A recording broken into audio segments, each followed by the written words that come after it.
Buenas noches, me llamo Marcos. Espero que estén bien, seré el narrador del relato esta noche. Me gustaría saber desde qué ciudad nos escuchan. Les pido que primero se suscriban al canal y dejen un comentario. Se los agradezco desde ya.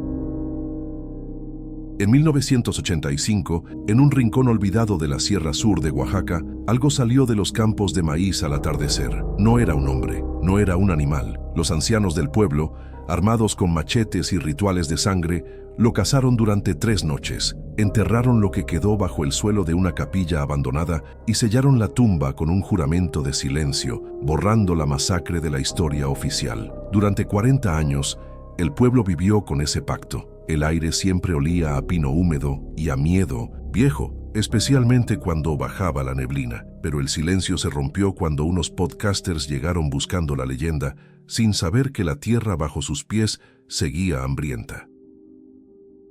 El polvo se acumula en los estantes de la miscelánea. Javier, a sus 54 años, pasa los días en una penumbra de productos enlatados y dulces rancios, escuchando el zumbido de un refrigerador que apenas funciona. Sus hombros están permanentemente encorvados, no por la edad, sino por el peso de 40 años de silencio. La tienda, heredada y mal atendida, mira hacia la plaza principal de San Miguel Tilquiapam, un lugar donde el tiempo parece coagulado. El olor a copal quemado de la iglesia se mezcla con el hedor dulzón del maíz podrido de algún almacén cercano. El polvo que Javier barre cada mañana es el mismo de 1985. Simplemente se ha vuelto a asentar. Antes de continuar, suscríbete y cuéntanos desde qué parte de México o del mundo estás viendo esto. Su rutina es un ritual de contención. Se despierta antes del sol, prepara café de olla, amargo y espeso, y abre las cortinas de metal de la tienda. No espera clientes. La mayoría de los locales prefiere el Oxxo del pueblo, vecino. La miscelánea es su puesto de vigía, una excusa para ocupar el espacio físico frente al lugar donde su hermano, Rafael, fue visto vivo por última vez. Cuenta las cajas de cerillos, endereza los jabones Zote. Cada pequeña acción es una barrera contra la memoria, un esfuerzo consciente para mantener el crepúsculo de 1985 encerrado tras sus ojos. El silencio de la tienda solo es interrumpido por el tic-tac de un reloj de pared amarillento, marcando un tiempo que para él no avanza. Tilquiapam ha cambiado en la superficie. Hay algo de pavimento e internet intermitente, pero la Sierra Sur, que se alza detrás del pueblo, permanece como una entidad inmutable, indiferente al progreso. Es de las montañas de donde baja la neblina fría puntualmente al atardecer, un sudario húmedo que transforma el paisaje familiar. Esa neblina acarrea los mismos olores que Javier recuerda de su infancia: pino húmedo, tierra negra y el humo de ocote de las cocinas. El escenario es una trampa sensorial, un recordatorio constante de que, aunque las casas tengan antenas de satélite, la tierra bajo ellas no ha olvidado las reglas antiguas. La modernidad es solo una capa delgada de cal sobre un muro de adobe viejo y manchado. Javier es una figura solitaria, un solterón que el pueblo trata con una mezcla de lástima y respeto cauteloso. Es el último sobreviviente directo de aquella noche. Los otros ancianos, los hombres que participaron en la cacería, intercambian con él pesados cabeceos. Son co-conspiradores en un juramento hecho no a Dios, sino a la tierra. No hablar de la bestia, no nombrar lo que sucedió, no perturbar el mal que lograron dormir. Javier no es solo un tendero, es el guardián vivo de una tragedia que el pueblo eligió activamente enterrar. Su presencia en la plaza es un monumento silencioso a aquello que todos fingen que no existió. El trauma no vive en los gritos, sino en sus temblores. Las manos de Javier, gruesas y partidas por el trabajo de campo que ya no hace, tiemblan visiblemente cuando da el cambio. No es Parkinson, es el pasado vibrando a través de él. No duerme más de 3 horas seguidas. Se sienta en la oscuridad de la trastienda, escuchando los sonidos de la noche, los perros ladrando a algo que no está ahí, el viento golpeando las hojas secas de la milpa a lo lejos. Sabe que el silencio que el pueblo impuso no fue para sanar, fue para esconder la infección, para fingir que la herida no se estaba pudriendo por debajo. Se aferra al recuerdo de la herramienta, la razón por la que Rafael regresó, una simple coa de madera usada para la siembra del maíz. Javier tenía 14 años, Rafael 17. Volvían del campo, el sol ya una brasa moribunda tras la sierra. Rafael se dio cuenta de que la había olvidado. «Córrele a la casa, Javi, yo te alcanzo», le dijo. Javier obedeció, corrió. Esa obediencia, esa cobardía, es lo que lo mantiene despierto desde hace 40 años. Carga la culpa de cada paso que dio hacia la seguridad, mientras el sonido de la milpa siendo rasgada comenzaba a sus espaldas. El peso de esa coa define su existencia. La geografía de su trauma es precisa. Hay un sendero particular que lleva a los campos de agave que se niega a tomar. Le paga a un muchacho del pueblo para que atienda la pequeña parcela que heredó, la misma tierra donde Rafael fue tomado. Evitar ese camino es parte de su ritual de contención. Ver las hileras de maíz o agave al atardecer, cuando las sombras se alargan y el aire se enfría, le resulta físicamente doloroso. El paisaje de Oaxaca, tan celebrado por los fuereños, es para Javier un mapa de su fracaso, con la ubicación exacta de su culpa marcada en tierra roja. Los pocos turistas que se aventuran fuera de las rutas del mezcal ven Tilquiapam como algo pintoresco. Toman fotos de la iglesia del siglo XVII, compran alebrijes rudimentarios y comentan sobre la paz del lugar. Respiran el aire limpio de la montaña y el olor a tejate preparándose en las casas. No tienen forma de saber que la paz que sienten es en realidad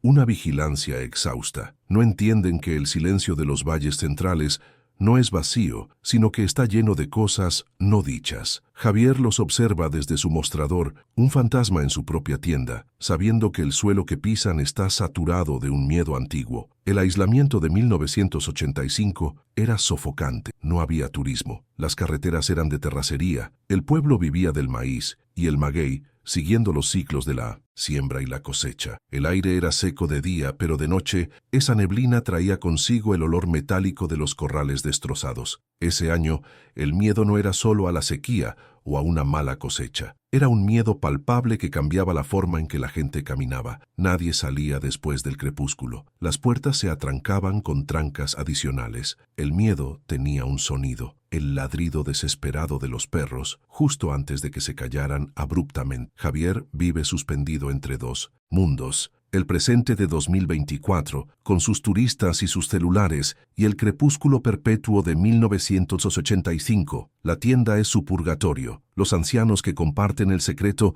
lo saludan con una gravedad que los jóvenes confunden con respeto por la edad. Es la mirada de cómplices. El juramento de silencio se impuso para dejar dormir al mal, pero Javier sabe que el mal no duerme, solo espera. Y él, el niño que corrió, ha estado esperando que despierte durante 4 décadas, atrapado en el ámbar de esa última tarde en el campo. El gatillo no llega como un rugido, sino con el sonido de llantas nuevas sobre la tierra compactada de la plaza. Una camioneta blanca, del tipo que rentan en la capital, se estaciona frente a la iglesia. Descienden 3 jóvenes, vestidos con la confianza urbana de quien no pertenece. Cargan equipo, micrófonos cubiertos por peluches grises, cámaras pequeñas como ojos de insecto y una arrogancia casual. Javier los observa desde la penumbra de la miscelánea. El polvo que baila en el rayo de sol de la puerta parece congelarse. Su primer instinto es la irritación, la misma que siente cuando los turistas piden mezcal auténtico,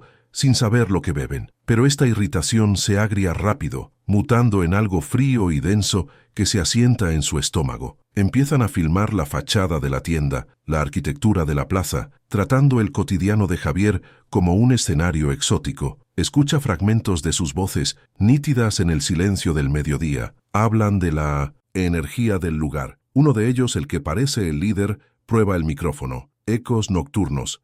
Episodio 7. El hombre lobo de Oaxaca. Las palabras, dichas con un acento chilango, limpio y profesional, golpean a Javier como piedras. Hombre lobo. Un término europeo, un disfraz de cuento de hadas para lo que en verdad reptó por esos campos. La banalidad con que pronuncian el horror que definió su vida le provoca náuseas. El aire en la tienda se siente enrarecido, pesado. Los jóvenes investigadores se acercan a los viejitos, sentados en las bancas de fierro bajo las jacarandas. Javier reconoce la dinámica de inmediato. Los fuereños ofrecen sonrisas fáciles y discretamente ve la mano de uno de ellos mostrar algunos billetes. Ofrecen dinero por memorias, por dolor. Javier ve a don Hilario, cuyas borregas fueron las primeras en ser encontradas, desviar la mirada y escupir al suelo. Pero ve a doña Remedios, que vive de una pensión miserable, titubear. La tentación de convertir la tragedia en unos pesos es una profanación. El silencio del pueblo no era un olvido pasivo, era un pacto activo, una cuarentena espiritual. Y estos jóvenes, con sus micrófonos, estaban rompiendo el sello. Se retira a la trastienda, al pequeño cuarto donde duerme. El temblor en sus manos, usualmente un zumbido bajo, ahora es violento. Derrama un poco del café frío que guardaba en la hornilla. Se sienta al borde de la catre, el colchón hundiéndose bajo su peso. El olor a cartón húmedo y jabón de lavanda de la mercancía se vuelve sofocante. El mundo exterior, el sonido de los podcasters riendo mientras intentan entrevistar al cura local, se oye distante y agudo. Siente el sudor frío brotar en la nuca. El TEP-T no es una memoria, es una reacción física presente. El pasado no regresa, simplemente nunca se fue. Cierra los ojos y el sonido de la risa del podcaster se funde con el sonido que más teme, el crujido de la milpa. No el viento, sino algo pesado moviéndose demasiado, rápido, quebrando los tallos secos con una fuerza deliberada. Ve la coa de Rafael, la herramienta de madera con punta de metal, tirada en la tierra roja. El último destello del sol, en el acero pulido. El olor a ozono antes de la tormenta y el olor metálico de los corrales destrozados. Ese hedor, el olor del depredador, le llena la garganta ahora, 40 años después, solo por escuchar el título de un programa. Escucha a los jóvenes usar la palabra folclor. Discuten si el nahualismo zapoteco pudo haber inspirado la leyenda. La disonancia entre su charla académica y la realidad de lo que Javier vio, la sangre coagulada en la tierra, las huellas que no eran ni de hombre ni de lobo, sino algo terriblemente intermedio, es un insulto. Ellos buscan una historia pintoresca para entretener a los oyentes en el tráfico de la Ciudad de México. Javier guarda el secreto de una ejecución ritual que salvó al pueblo, pero que manchó el alma de todos. La verdad no era folclor, era un exorcismo de campo de batalla, crudo y desesperado. Esa noche la neblina baja más densa que de costumbre, se aferra al suelo tragándose los faroles. La tienda está cerrada. Alguien golpea la cortina de metal. Es don Anselmo, uno de los 3 hombres del pueblo aún vivos que participaron en la cacería. Sus ojos, antes claros, ahora están nublados por la edad y el mezcal, pero la advertencia es nítida. Ni una palabra, Javier, gruñe, su aliento caliente en el aire frío. Esos pendejos se van. Zair, deja a los muertos quietos. La amenaza no es solo de ostracismo, es un recordatorio del juramento que hicieron sobre la tierra profanada. Javier asiente. La sumisión de 40 años es un reflejo automático, pero mientras observa a Anselmo desaparecer en la niebla, algo se quiebra. El pacto de silencio se hizo para proteger al pueblo, para evitar que el mal fuera nombrado y, por ende, invocado de nuevo. Pero ahora, el silencio se siente como si protegiera otra cosa, se siente como si estuvieran escondiendo la verdad no del mundo, sino de ellos mismos. El silencio no sanó, solo permitió que la infección se ahondara, oculta de la luz. La vergüenza y el miedo de los ancianos se han vuelto más importantes que la advertencia. En los días siguientes, los podcasters se vuelven una presencia constante, no se van. El dinero que le ofrecieron a Remedios funcionó. Ella les contó sobre la familia rara que vivía aislada en los cerros. La familia de Mateo. Los jóvenes ahora tienen un nombre. Javier los ve tomar el sendero que él ha evitado por 4 décadas, el camino hacia los campos de agave donde Rafael murió. Filman, toman muestras de tierra, tratan la zona cero de su trauma como una atracción turística. El sonido de sus voces alegres discutiendo ángulos de cámara resuena hasta la plaza. Es una profanación que se siente física. La culpa de Javier, su compañera constante, se transforma. Durante 40 años, fue la culpa del sobreviviente, la culpa del niño que corrió. Ahora es algo diferente, es una rabia fría. Estos fuereños, con su tecnología y su falta de respeto, están escarbando en una tumba que no debe abrirse. No entienden que el silencio no era para proteger la historia, era para protegernos de la verdad. La leyenda era un mecanismo de defensa. Al tratarla como ficción, la están desarmando, y Javier teme, con una certeza helada, qué es exactamente lo que están despertando. El quiebre final ocurre cuando los ve regresar del cerro con algo en una Bolsa de plástico transparente. Un objeto oscuro y cubierto de tierra. Javier no necesita acercarse para saber qué es. Es un fragmento de hueso, o quizás un trozo de cuero endurecido de una bota. Están recolectando evidencia para su programa, sin saber que lo que tocan sigue vibrando con la energía de esa noche. La tierra recuerda, y ellos están hurgando en la memoria de la tierra. El pacto de silencio se ha roto no por las palabras, sino por la arrogancia. Esa misma tarde, Javier cierra la tienda temprano. La neblina apenas comienza a deslizarse desde la sierra. El aire huele a pino y a tierra húmeda. Él entra a la trastienda, pero esta vez no para esconderse. Abre un viejo baúl de madera que no ha tocado en décadas. El olor a alcanfor y a tela podrida llena el cuarto. Aparta cobijas viejas y fotografías sepia. Sus manos, aunque tiemblan, son firmes mientras buscan en el fondo. Saca un objeto envuelto en un paño de lona engrasada. Es una grabadora de casetes vieja y varias cintas. También saca un machete, no el que usa para la hierba, sino uno más pesado, de hoja ancha, con muescas cerca del mango. Es el machete de Rafael, el que su hermano no llevaba consigo esa tarde. Javier observa el acero opaco. El silencio de los ancianos es miedo. El ruido de los podcasters es ignorancia. Ambos están equivocados. El silencio ha fallado. La verdad no es un folclore para ser contado por entretenimiento, ni un secreto para ser enterrado por vergüenza. Es una advertencia, y él es el único que queda para entregarla. Decide hablar, no a los chilangos con sus micrófonos bonitos. Decide hablarle a la cinta magnética, al pasado. Decide grabar la confesión que la aldea se negó a hacer. Teme que la atención, la incredulidad y la profanación de los forasteros estén deshaciendo el sello ritual que los ancianos impusieron en 1985. Creen que es un juego, piensa Javier, mientras inserta un casete virgen. Creen que es una leyenda. Sus dedos se ciernen sobre el botón rojo de grabar. Pero el silencio no era para proteger la historia, era para protegernos de la verdad. La tensión en Tilquiapam se puede cortar. Los podcasters han encontrado la ubicación de la capilla abandonada donde tuvo lugar el enfrentamiento final. Están planeando pasar la noche allí, buscando grabar psicofonías. Javier escucha esto de un niño al que le pagaron para que les llevara refrescos. La noticia lo golpea con la fuerza de un golpe físico. Van al epicentro, al lugar donde la sangre se usó para sellar la tierra. La rabia de Javier eclipsa el miedo. Su deber ya no es guardar silencio. Su deber es advertirles, aunque sea demasiado tarde. El zumbido del refrigerador de la tienda es el único sonido mientras Javier aprieta el botón de grabar. El clic de la máquina es definitivo. Afuera la neblina ha envuelto completamente la plaza, borrando el mundo exterior. El aire se vuelve más frío. Javier se acerca el micrófono barato de la grabadora a la boca. La primera palabra se atora en su garganta, oxidada por décadas de desuso. Tose.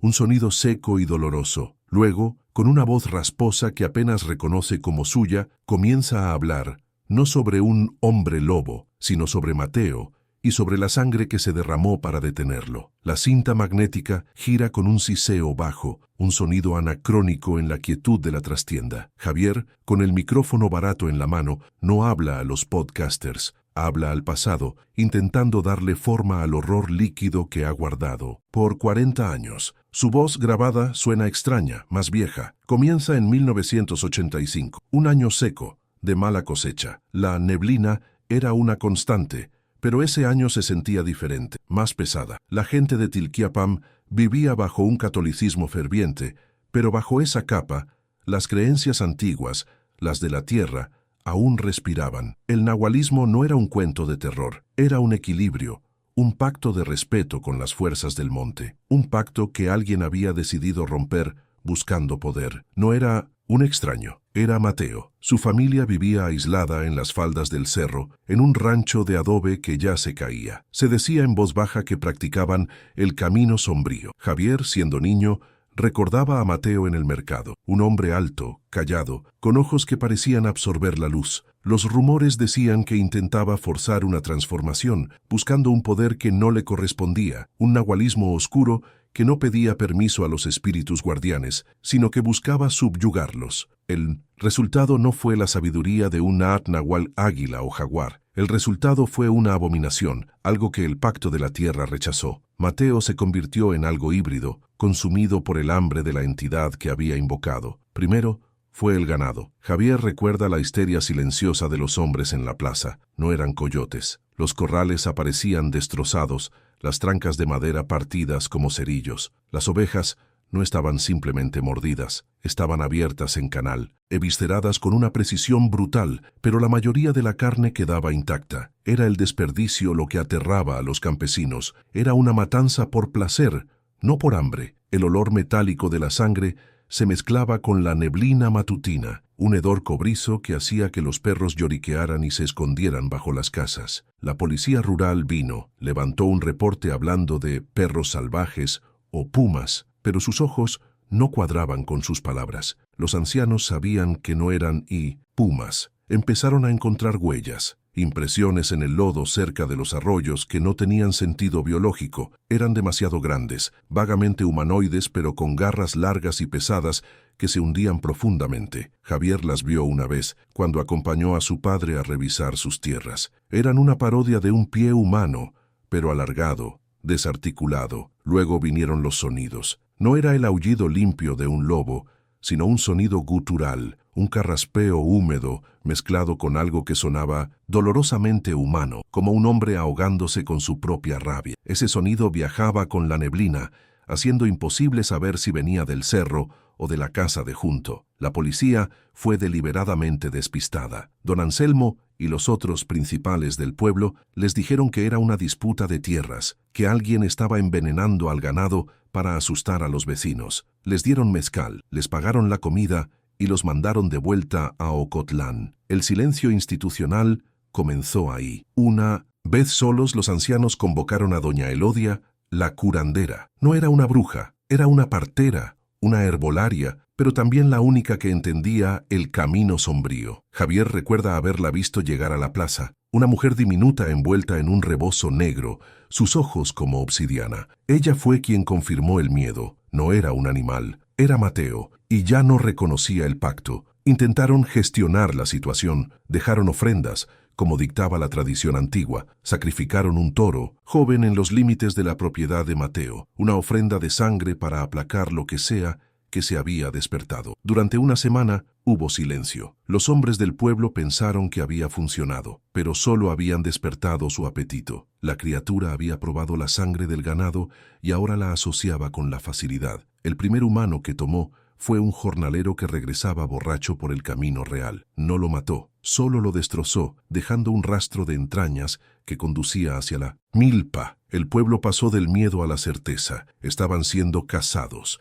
El horror ya no estaba contenido en los corrales. Javier apaga la grabadora por un momento. Su mano tiembla tanto que golpea el micrófono. El recuerdo de Rafael es el núcleo de su trauma. Era el crepúsculo. El cielo estaba de un color púrpura enfermo. Javier, con 14 años, sentía el aire frío en la nuca. El miedo era un sabor metálico en la boca. La prisa por llegar a casa antes de que la neblina cubriera los caminos. La coa olvidada. La voz de Rafael, aún un hombre niño de 17. «Córrele, Javi, yo te alcanzo». Javier corrió. No miró atrás, pero escuchó. Escuchó el primer sonido, el crujido del maizal seco que no era el viento. Escuchó el grito ahogado de Rafael, un sonido que fue cortado limpiamente, como si una mano gigante le hubiera tapado la boca. Corrió hasta que sus pulmones ardieron y el sabor a cobre de su propio miedo le llenó la garganta. Llegó a casa gritando, incoherente. Cuando los hombres llegaron al campo de maíz, la coas estaba allí, clavada en la tierra. Junto a ella,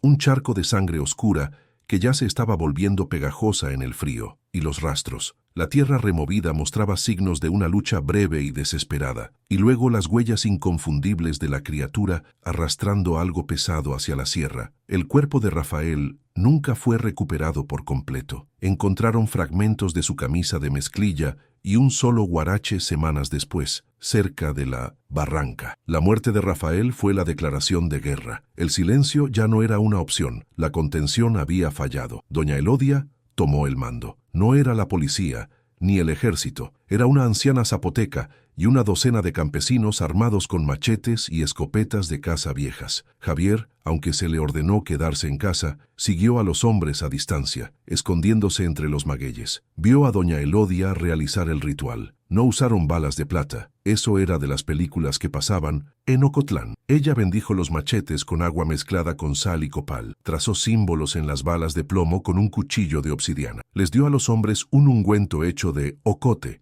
y hierbas amargas para que se lo untaran en la cara y el cuello. Esto confunde su olfato, les dijo, pero no miren sus ojos. La grabadora sí sea. Javier describe lo que vio esa noche. Lo que los hombres acorralaron no era un lobo. Era una parodia grotesca de un hombre. Era Mateo, pero distorsionado, como visto a través de un vidrio roto. Medía casi 3 metros, pero caminaba encorvado, sus brazos anormalmente largos y desarticulados, colgando casi hasta el suelo. Estaba cubierto de un pelo grueso, oscuro y apelmazado de sangre vieja y tierra. Sus ojos eran lo peor, apenas humanos, brillaban con una luz amarilla enferma, pero en el fondo, Javier vio una chispa de la conciencia de Mateo, atrapada, gritando dentro de la bestia. Era un nahualismo fallido, un poder que había consumido al huésped. El olor era insoportable, un hedor a carne podrida, a humedad de cueva y a un almizcle animal tan penetrante que hacía llorar los ojos.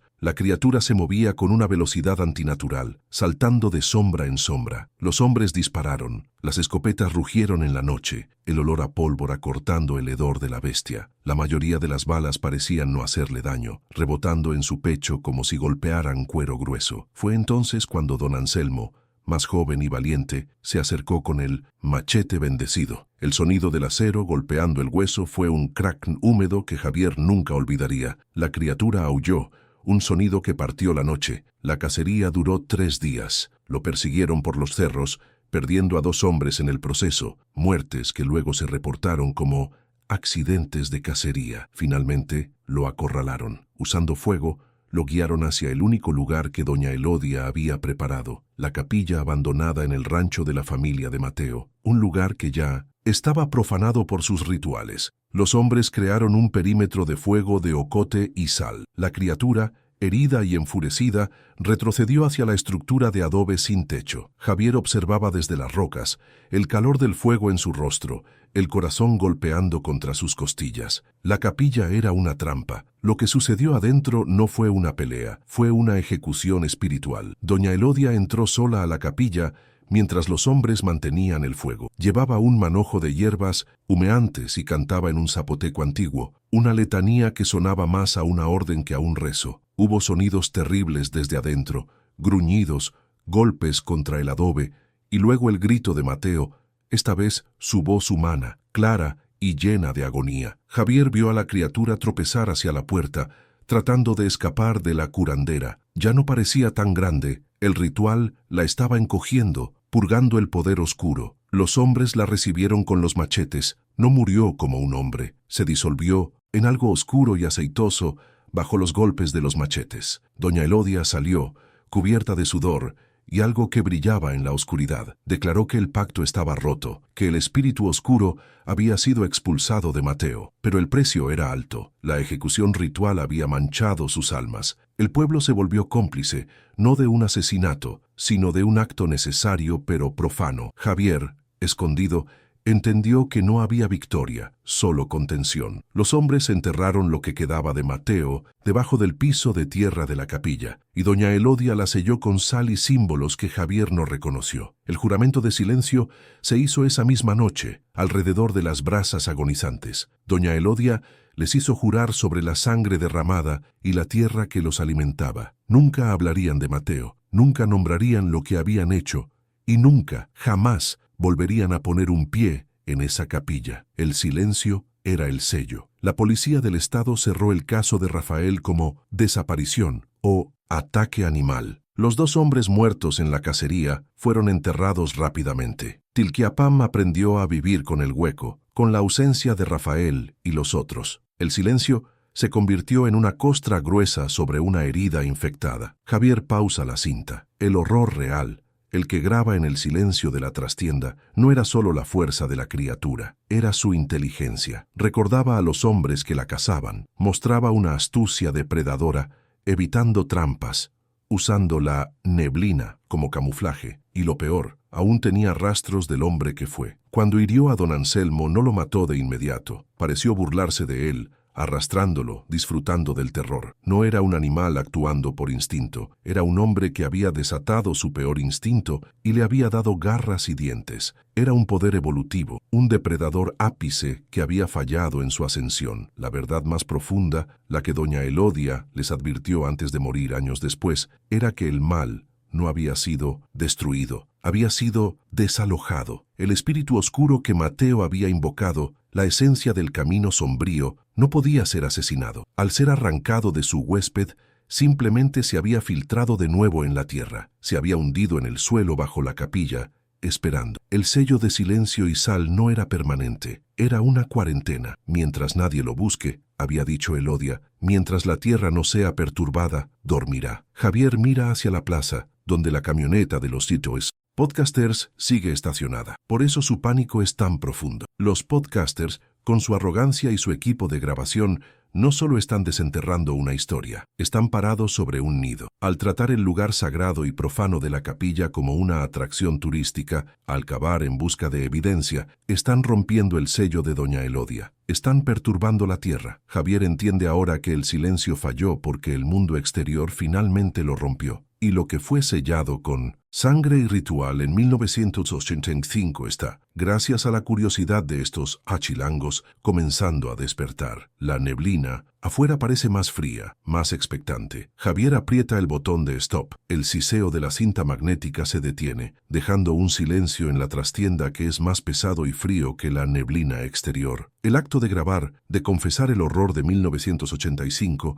no le ha traído alivio, solo ha solidificado la urgencia. Los chilangos están en la capilla ahora. Su ignorancia es un martillo golpeando el sello ritual que doña Elodia había puesto con sangre y sal. Guardar las cintas, su confesión, ya no es suficiente. El juramento de silencio había fallado en protegerlos. Ahora, su voz grabada es inútil si los profanadores mueren esta noche sin entender el peligro que han desatado. Tiene que ir. No es una elección. Es el pago final de la deuda que contrajo hace 40 años, cuando corrió, dejando a Rafael atrás. Mete la grabadora portátil y los 2 casetes en una mochila de lona vieja. Añade una botella de agua, un rollo de mecate y una caja de cerillos. Su mano temblorosa roza el machete de Rafael, el que había sacado del baúl. Lo siente pesado. El acero frío. No es un arma de combate, es una reliquia, un símbolo de su fracaso y de la juventud de su hermano. Pero al tomar el mango de madera gastada, siente el peso de la obligación. Se echa la mochila al hombro. Su cuerpo de 54 años protesta. Las rodillas le duelen por la humedad y su respiración es corta. No es el niño de 14 años que huyó, es un tendero viejo, asustado, caminando voluntariamente hacia el epicentro de su pesadilla. Cierra la cortina de metal de la miscelánea. El estruendo metálico en la plaza silenciosa suena como el cierre de una tumba. Tilquiapam está desierto, bañado en la luz espectral de los pocos faroles que la neblina no ha devorado. El aire es frío y huele a tierra mojada y a ozono, un olor que dispara una alarma en su cerebro. Es el olor de... antes, el olor de la casa. Nadie lo ve salir. Don Anselmo y los otros ancianos duermen creyendo que su silencio sigue siendo un escudo. Javier cruza la plaza, sus guaraches haciendo un sonido sordo en la piedra. Se dirige al sendero que lleva a los campos de agave, el camino que había jurado nunca volver a pisar. El sendero está más cerrado que en sus recuerdos. La vegetación ha crecido salvajemente, creando un túnel oscuro. La neblina se aferra al suelo, haciendo que el camino de tierra roja sea resbaladizo. Tiene que usar el machete de Rafael no para pelear, sino para cortar las lianas y ramas que le bloquean el paso. El sonido del acero contra la madera verde es obscenamente ruidoso en la quietud. El bosque nocturno de Oaxaca está vivo con sonidos que su mente de tendero había aprendido a ignorar. El crujido de las ramas, el llamado de un tecolote, el movimiento de algo pequeño en la maleza. Su corazón golpea con la cadencia de su carrera de 1985. Espera, en cualquier momento, escuchar el maizal romperse detrás de él. A medida que asciende por el cerro, el aire se enrarece. El olor a pino y tierra húmeda se ve contaminado por otro aroma, un hedor sutil, dulzón y pútrido, como el de un corral de cabras mezclado con carne echada a perder. Es el olor de Mateo, el olor de la capilla. Javier se detiene, apoyándose en un maguey, tratando de controlar las náuseas. El temblor en sus manos es tan fuerte que apenas puede sostener el machete. Esto es peor que las pesadillas. En las pesadillas, él se despertaba. Aquí cada paso lo acerca más al origen del trauma y está dolorosamente despierto. La culpa no es solo un recuerdo, es un paisaje físico que tiene que volver a cruzar. Después de lo que parece una eternidad, ve la luz. No es la luz anaranjada del fuego de Ocote de 1985, es una luz blanca, dura y artificial. Proviene de lámparas LED potentes. Ve el contorno de la capilla abandonada, sus muros de adobe derrumbados recortados contra la niebla. Las voces de los podcasters flotaban hacia él, llenas de una emoción superficial. Reían, estaban grabando una introducción para su programa, hablando de la atmósfera espeluznante y las energías residuales. La banalidad de sus palabras, en este lugar sagrado y profano, es como gasolina sobre la rabia de Javier. Avanza hacia el claro, saliendo de las sombras del bosque. Eran 3, 2 hombres y una mujer. Estaban centrados en su equipo, que habían montado sobre una manta en el centro de lo que fue la capilla, justo encima de donde Mateo fue enterrado. Javier aparece en el borde de su luz, su rostro demacrado, el machete colgando de su mano. La mujer grita, sobresaltada. El líder, el del micrófono, se pone a la defensiva. ¿Qué chingados le pasa, señor? Casi nos mata de un susto. Javier, sin aliento por la caminata y el miedo, solo puede jadear. Tienen que irse. Ahora. Su voz es un graznido. Están parados sobre él. Están rompiendo el sello. Están hurgando en la tumba. Los 3 jóvenes intercambian miradas. Ven a un hombre viejo, despeinado, con un machete. La conclusión obvia: un loco local o un borracho. El líder intenta apaciguarlo. Tranquilo, jefe. No queremos problemas. Solo estamos documentando la leyenda. La palabra leyenda enciende a Javier. No es una leyenda. Si sea, acercándose. Matamos a un hombre aquí. Lo enterramos aquí para que no se levantara. Su equipo, su ruido, lo están llamando. La mujer, visiblemente asustada, retrocede. Pero el líder ve esto como contenido. Enciende la cámara discretamente apuntándola hacia Javier. «Graba esto», le susurra al otro. «Escúchenme», suplica Javier, la desesperación rompiendo su voz. «En 1985, mi hermano murió. Lo casamos. No era un lobo, era algo que salió mal. Doña Elodia lo selló con sal y sangre. Ustedes están cavando en el veneno». El líder del podcast levanta las manos. «Oiga, con todo respeto, solo somos periodistas. Nadie ha cavado nada. Estamos grabando sonidos». Javier señala la bolsa de plástico que había visto antes, ahora en el suelo junto a su equipo. ¿Y eso? ¿Ese hueso que se llevaron hoy? El joven se pone pálido, luego frunce el ceño. No sabe de lo que habla. «Váyase, o llamaremos a la policía de Ocotlán». Es en ese preciso instante que el bosque se calla. No es gradual, es como si alguien hubiera cortado el sonido. El canto de los grillos, el viento en los árboles, todo cesa. El único sonido es el zumbido agudo del equipo de audio de los podcasters. La neblina deja de moverse, se queda quieta, espesa como atole. El olor a ozono y carne podrida regresa, pero esta vez es abrumador, haciendo que todos tosieran. «Mierda, ¿qué es ese olor?», dice el técnico de sonido, quitándose los audífonos. «¿Algún animal muerto?». Javier levanta el machete, sus nudillos blancos. «Ya empezó», susurra. «Es el olor de la tierra podrida». El suelo bajo sus pies vibra. No es un temblor, no es un sismo, es un pulso bajo, rítmico, como si algo enorme estuviera respirando bajo la tierra. El técnico de sonido revisa sus niveles. «Estoy captando un sonido de frecuencia ultra baja». «¿Qué es eso?». Las lámparas LED comienzan a parpadear. El líder del podcast, su arrogancia desaparecida, finalmente siente el miedo. Mira hacia el suelo de tierra donde habían colocado su manta. La tierra estaba seca, pero ahora parece húmeda, oscura, y se está moviendo. La tierra bajo el equipo comienza a hincharse,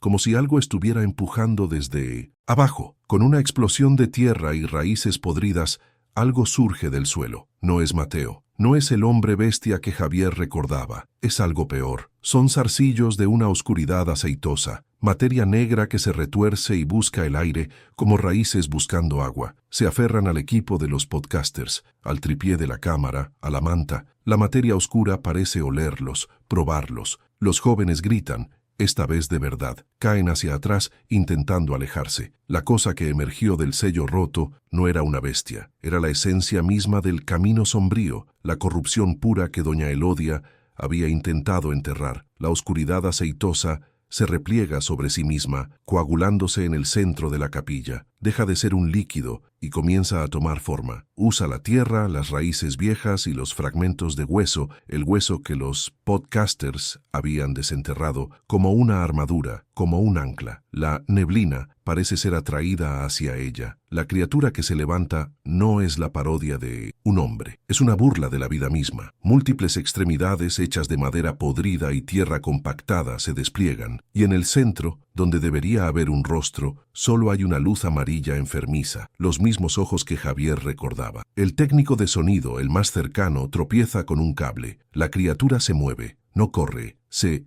desliza. Uno de los zarcillos oscuros se dispara como un látigo, envolviendo el tobillo del joven. Lo arrastra hacia la masa central con una velocidad aterradora. El joven grita, sus uñas arañando la tierra. Javier reacciona por instinto. Corre hacia adelante y blande el machete de Rafael, cortando el zarcillo. El acero, aunque no bendecido, corta la materia oscura. Un chillido agudo, como metal rasgando metal, llena el aire. El joven queda libre, pero su pierna está cubierta de la sustancia negra que humea al contacto con su piel. La criatura retrocede por el golpe, pero solo por un segundo. Se está regenerando. Javier se interpone entre la cosa y los podcasters aterrorizados. El líder está paralizado, la cámara aún colgando de su cuello, grabando el horror. La mujer intenta arrastrar a su amigo herido. El olor es sofocante. Javier, con el machete levantado, el corazón amenazando con salir de su pecho, sabe que no hay cacería esta vez. Esto no era Mateo. Esto era lo que Mateo había invitado, y ahora estaba libre y tenía hambre. El sello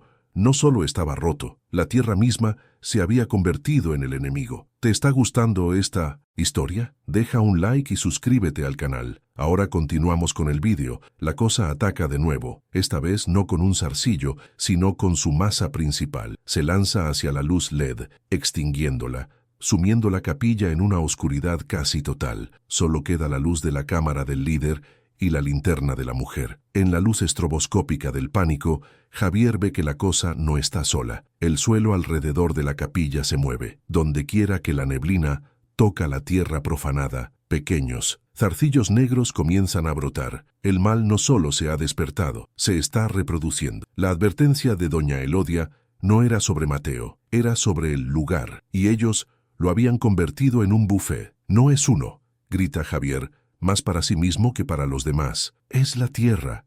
Está en la tierra. Ve las raíces de los árboles cercanos retorcerse, oscureciéndose. El nahualismo, sombrío, no es una transformación de hombre a bestia. Es una infección del suelo, una corrupción de la vida misma. Mateo solo había sido el primer huésped, el paciente cero. Al matarlo y enterrarlo allí, solo habían concentrado el veneno en un solo lugar. Y estos jóvenes, con su incredulidad y sus herramientas, acababan de clavar una aguja en el absceso, esparciendo la infección al aire, a la neblina. El técnico herido grita, la sustancia negra le sube por la pierna, necrosando la carne. Javier sabe que no pueden salvarlo. Mira al líder y a la mujer. ¡Corran!, les ordena. Recojan esa cámara y corran. No se detengan. El líder finalmente reacciona agarrando a la mujer. ¿Y usted? Javier mira a la masa oscura que se está reformando, más grande ahora, absorbiendo los árboles cercanos. Yo le debo algo a esta tierra, dice, levantando el machete. Y le debo a mi hermano. No es redención, es un retraso, una distracción. Tiene que darles tiempo para sacar la advertencia. Javier carga contra la criatura. No es un ataque, es un suicidio. Clava el machete de Rafael profundamente en la masa central, donde la luz amarilla brilla con más intensidad.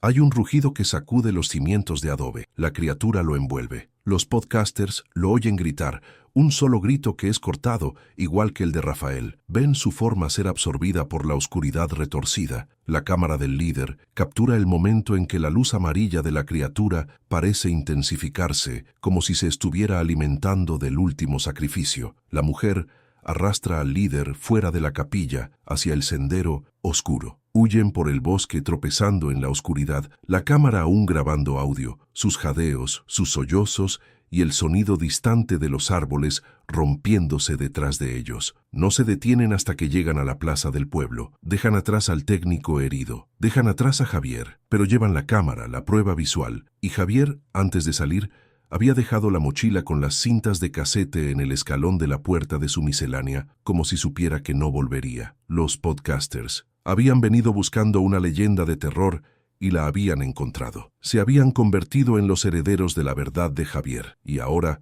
el mal ya no estaba sellado en una capilla, estaba libre en la neblina. La cámara digital, aún grabando, captura imágenes caóticas. El suelo fangoso del sendero, el rostro de la podcaster bañado en lágrimas y moco, el cielo enfermizo del amanecer filtrándose entre los árboles. El audio es un desastre de hiperventilación y sollozos ahogados. Huyeron. Dejaron a Javier, dejaron a su amigo. La grabación no es una confesión de palabras, sino un testimonio visceral del terror. El dispositivo, ahora manchado de lodo y de la sustancia aceitosa que salpicó al técnico, se ha convertido en el nuevo receptáculo del horror. Ya no es equipo de entretenimiento, es una reliquia profanada, la única prueba de que el sacrificio de Javier fue real y que la tumba bajo la capilla está ahora vacía y su contenido libre. Llegan a la camioneta blanca justo cuando la primera luz gris toca la plaza de Tilquiapam. Arrancan el motor con manos temblorosas, las llantas arrojando grava mientras huyen del pueblo. No se detendrán hasta llegar a Oaxaca capital y luego a la Ciudad de México. Dejarán un rastro de incredulidad policial y reportes de personas desaparecidas